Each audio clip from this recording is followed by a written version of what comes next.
We can see that this chart shows how India's employment has decreased year by year since 2010.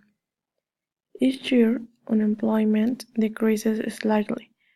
We can see a big difference between 2010 and 2011, but by 2014 we can see that unemployment has decreased by almost 30%. Well, from 2010 and 2011 there was only a difference of 0.2%. From 2011 to 2012, the biggest decreasement occurred. From there it just continued to fall gradually.